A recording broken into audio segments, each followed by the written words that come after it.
आणि आता या बुलेटिनमध्ये बातमी 36 जिल्ह्यांची पाहणार आहोत, मात्र त्याआधी महत्त्वाच्या बातम्या. प्रायोजक मॉमलॅक, उत्तम सकस व दर्जेदार मॉमलॅक नाचणी सत्व. शिवसेनेचं कोल्हापुरात 2 दिवसीय महाअधिवेशन, लोकसभा निवडणुकीआधी शक्ती प्रदर्शन. तर काँग्रेसचं लोणावळ्यात 2 दिवसीय चिंतन शिबिर, नेत्यांशी अध्यक्ष साधणार संवाद. देशमुख बंधू काँग्रेस सोडणार नाहीत, भाजपात जाणार असल्याच्या चर्चांना अमित देशमुखांकडून पूर्णविराम.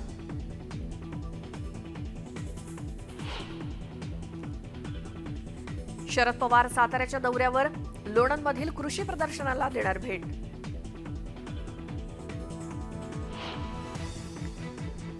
उपमुख्यमंत्री अजित पवार आणि सुप्रिया सुळे बारामती दौऱ्यावर, लोकसभा निवडणुकीपूर्वी पदाधिकाऱ्यांशी साधणार संवाद.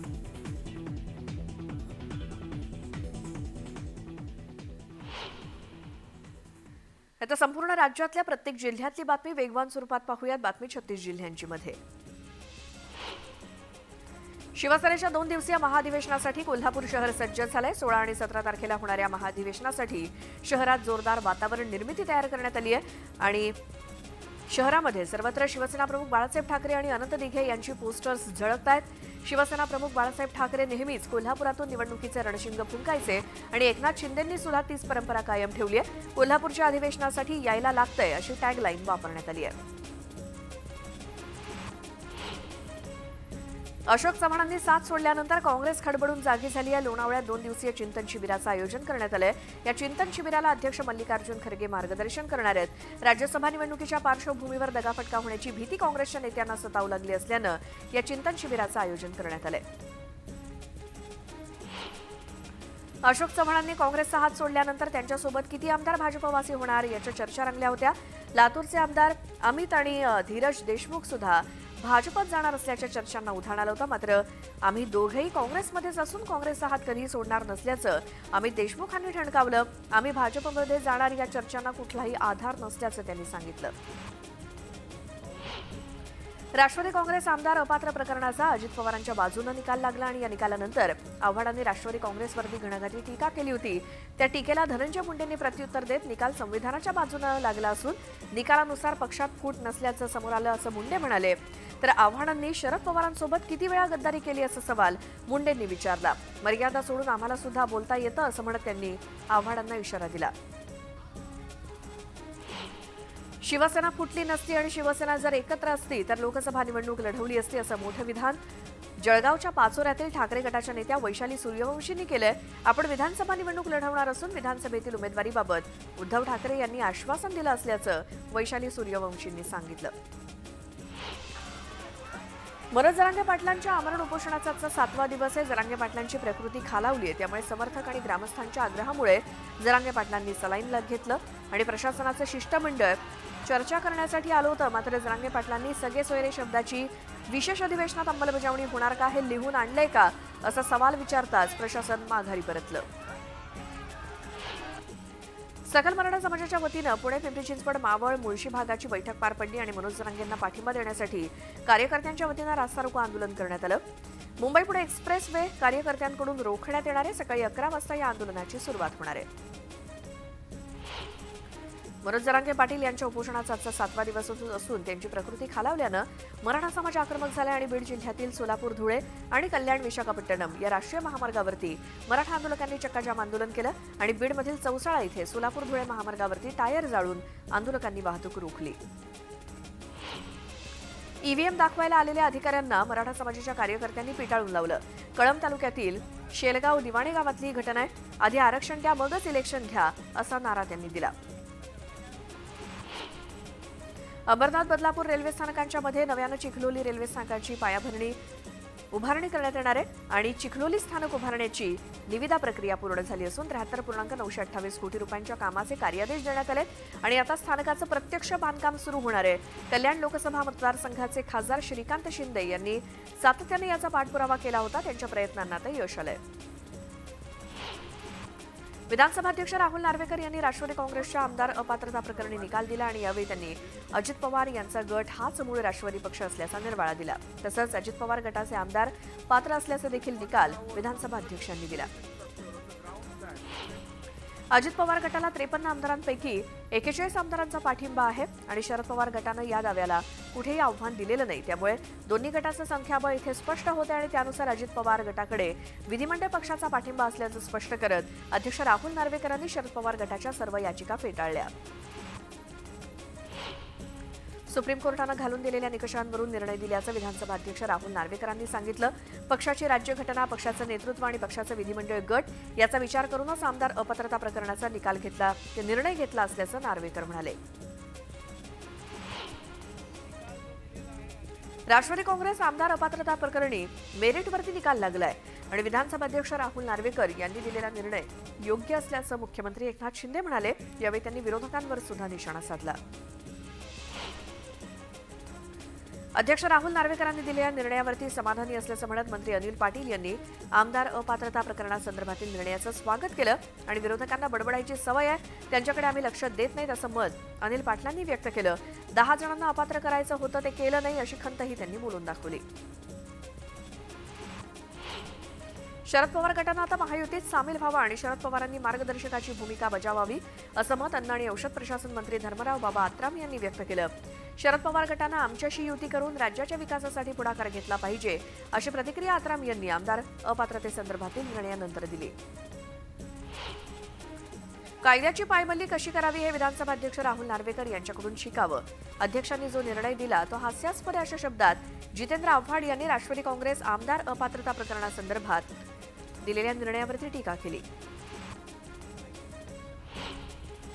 विधानसभा अध्यक्षांनी दिलेला निर्णय हा घटनाबाह्य असून घटनेच्या पलीकडे निर्णय होऊ शकत नाही असं मत आमदार जयंत पाटील यांनी व्यक्त केलं. या निकालाविरोधात सुप्रीम कोर्टात जाणार असल्याचं स्पष्ट करत सुप्रीम कोर्ट हा निकाल मान्य करणार नाही असं जयंत पाटील म्हणाले. आम्हाला अपेक्षित होता तोच निकाल लागला. आता पक्षांची लूट सुरू असून पक्ष वाढवणारे बाजूलाच राहिलेत. पक्ष फोडणाऱ्यांच्या बाजूने निकाल दिला जातोय. पक्ष फोडण्यात त्यांना रस असून संविधान पायदळीत उडवलं जाते अशी टीका आदित्य ठाकरेंनी केली. राष्ट्रवादी आमदार अपात्रता प्रकरणानंतर आदित्य ठाकरेंनी सत्ताधाऱ्यांवर निशाणा साधला.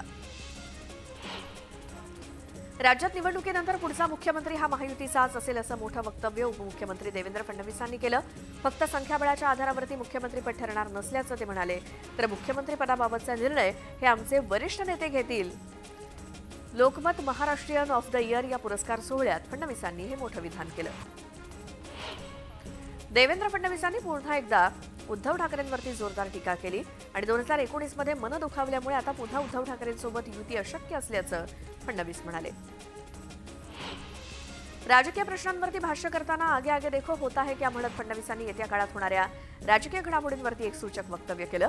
Lokmat Maharashtra of the year कार्यक्रमात उपमुख्यमंत्री देवेंद्र फडणवीसांची महामुलाखत घेण्यात आली आणि यावेळी त्यांनी विविध मुद्द्यांवरती परखड मत व्यक्त केलं.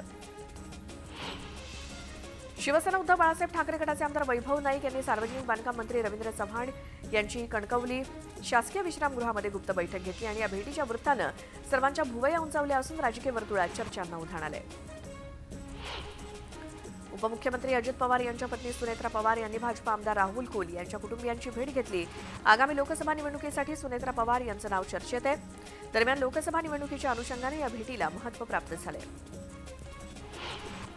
महाराष्ट्र आणि लंडनमधील संबंध अधिक दृढ करण्यासाठी महाराष्ट्र दौऱ्यावरती आलेल्या lord mayor of the London Michael Mainelli यांनी मुख्यमंत्री एकनाथ शिंदेंची भेट घेतली आणि यावेळी झालेल्या बैठकीत मिलेनी यांनी लंडनमधील आर्टिफिशियल इंटेलिजन्स सेंटरला छत्रपती शिवाजी महाराज यांचं नाव देण्याचा मानस व्यक्त केला.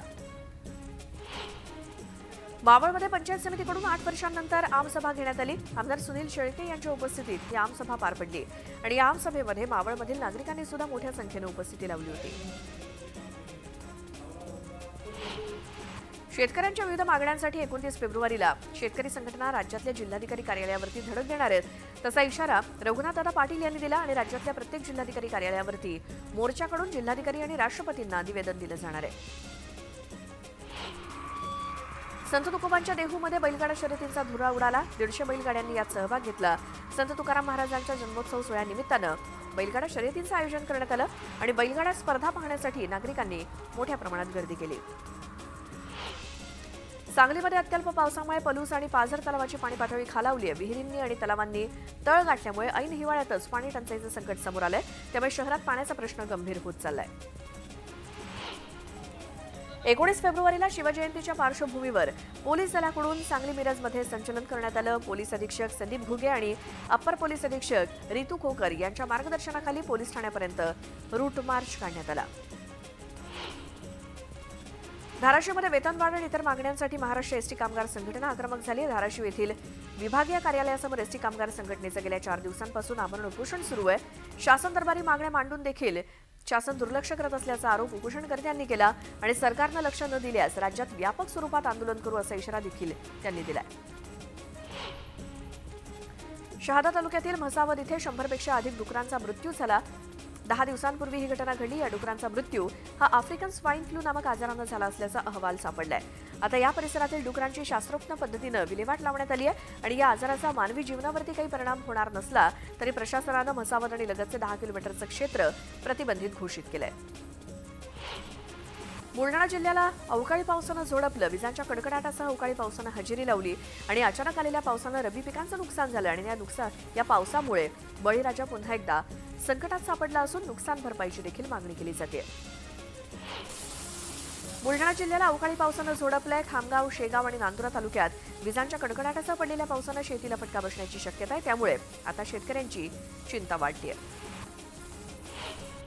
वाशिममध्ये अवकाळी पावसानं हजेरी लावली आणि अवकाळी पावसानं काढणीला आलेल्या गहू, हरभरा आणि तूर या पिकांचं मोठं नुकसान केलं. त्यामुळे शेतकरी हवालदिल झालाय. मिरज सांगली रस्त्याच्या कडेला असलेल्या ऊसाच्या 4 एकरच्या फडाला भीषण आग लागली आणि यामध्ये 4 एकर ऊस जळून खाक झाला. अग्निशमन दलाच्या जवानांनी तत्काळ घटनास्थळी धाव घेऊन आगीवर नियंत्रण मिळवलं आणि आगीचं कारण अद्यापही अस्पष्ट आहे. वाशिम बाजार समितीमध्ये तूर, हरभरा, सोयाबीन आणि गव्हाचे लिलाव सुरू असताना अचानक आलेल्या पावसानं 600 क्विंटलहून अधिक तूर भिजली आहे. त्यामुळे शेतकऱ्यांना मोठा आर्थिक फटका बसलाय. लातूरच्या उदगीर शहरामध्ये महाविकास आघाडीकडून बैलगाडी मोर्चा काढण्यात आला. उदगीर आणि जळकोट तालुक्यामध्ये दुष्काळ जाहीर करून तत्काळ अनुदान मंजूर करावं यासोबतच विविध मागण्यांसाठी हे आंदोलन करण्यात आलं. धुळे जिल्ह्यामध्ये एसटी महामंडळाचे कर्मचारी उपोषणाला बसलेत. एसटी कर्मचाऱ्यांच्या प्रलंबित मागण्यांसाठी विभागीय कार्यालयासमोर बेमुदत उपोषण सुरू आहे. 2 दिवसात मागण्या मान्य न झाल्यास तीव्र आंदोलन छेडण्याचा इशारा उपोषणकर्त्यांनी दिला. परभणीमध्ये किसान सभेच्या पदाधिकाऱ्यांना पोलिसांनी ताब्यात घेतलं. धनंजय मुंडे यांच्या दौऱ्याच्या पार्श्वभूमीवर पोलिसांनी ही कारवाई केली. कायदा आणि सुव्यवस्थेचा प्रश्न निर्माण होऊ नये यासाठी पोलिसांकडून खबरदारी घेण्यात येते.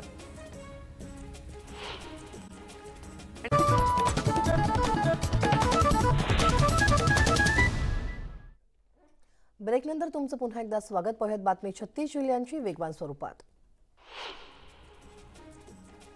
यंदा गणेशोत्सवात 4 दिवस मध्यरात्री 12 वाजेपर्यंत ध्वनिक्षेपकाचा वापर करण्यास जिल्हाधिकाऱ्यांनी परवानगी दिलेली आहे. वर्षभरातील 15 दिवस सकाळी 6 ते मध्यरात्री 12 वाजेपर्यंत ध्वनिक्षेपकाचा वापर करण्यास परवानगी देण्यात येते. त्यापैकी 13 दिवसांची यादी उपनगर जिल्हाधिकारी कार्यालयानं जाहीर केली आहे. त्यामुळे गणेश भक्तांमध्ये आनंदाचं वातावरण आहे.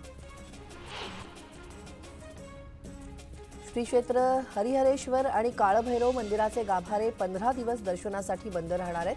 15 फेब्रुवारी 2024 ते 3 मार्च 2024 या कालावधीमध्ये दोन्ही मंदिरात वज्रलेपन विधी आणि गाभाऱ्याची दुरुस्ती केली जाणार आहे, अशी माहिती देवस्थान प्रशासनाच्या वतीनं देण्यात आली आहे. या सगळ्या घडामोडींसह या बातमीपत्रात वेळ झाली एका छोट्याशा ब्रेकची. एका ब्रेकनंतर अगदी लगेच परत येतोय. पहा फक्त न्यूज 18 लोकमत.